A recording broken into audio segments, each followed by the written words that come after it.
Well, a walk in the woods is a lovely thing to do on a beautiful autumn day, and Coole Park in South Galway is a great place to see the autumn colours.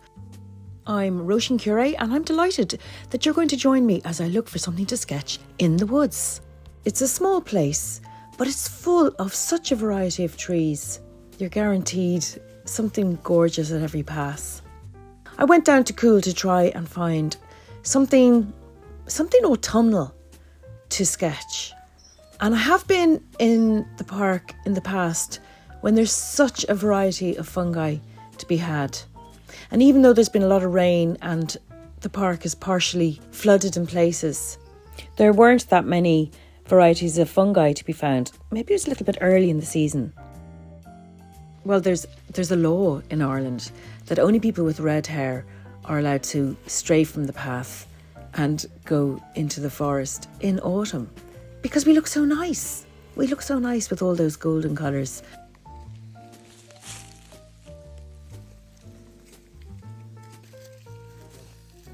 Now, I really like drawing fungi. They make a great sketching subject because on the whole, they're not too tiny and fiddly like some subjects can be.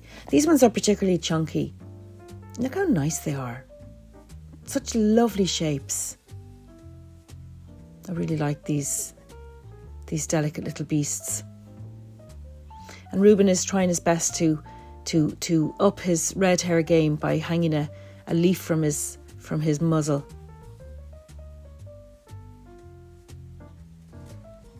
It's more beautiful fungi. Look at these guys, aren't they pretty? Now, once I got home, I made a composition, but I quickly realised it was too busy.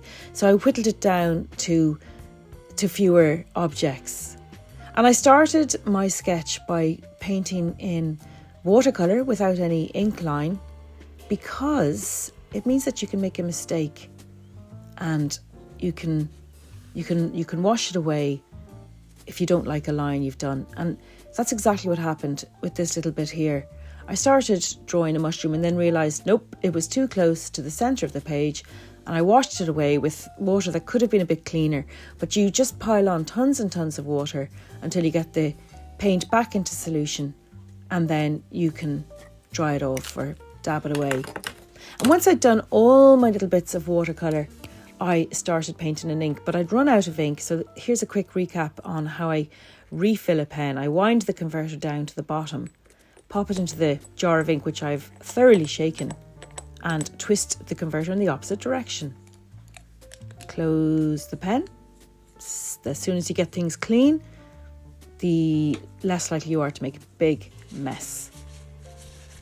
Always make sure I have a little bit of absorbent paper to dry my pen off and put the jar away safely. Now, when you do start using a pen after you've filled it, you will find that the ink will be a little bit floody. Your line will be a bit thicker than you might like.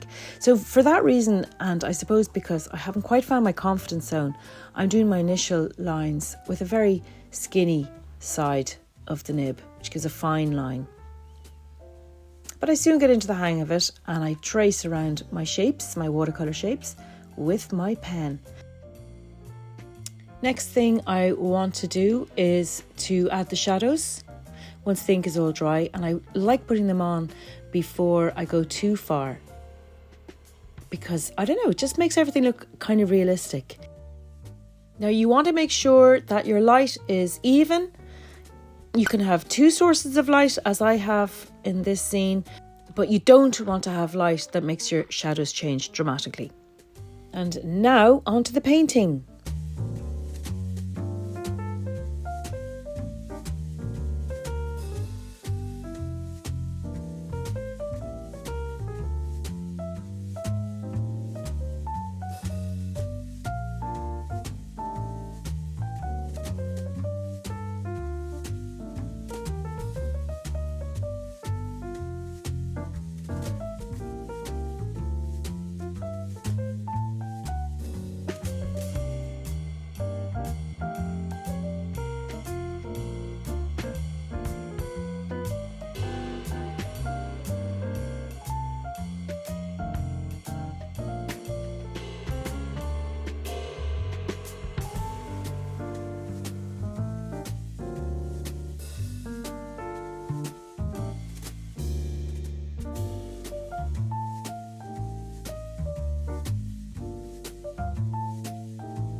Right, well, I feel like I've done a red-headed sketch as well as, look at this. Look at all that red and russet and browns and goldens, and it really captures the feeling of autumn. Beautiful. I'm very tempted to go out and gather more bits and pieces and do some more sketching, and I hope that I've inspired you to do the same. If you feel you would like a little guidance, then you can download the class from my website, or you can have a look at some of the other sketches I have of fungi. Have a poke through my archives on my website, roisincurie.com, and see what you can find. And then you'll be on your way. There'll be no stopping you.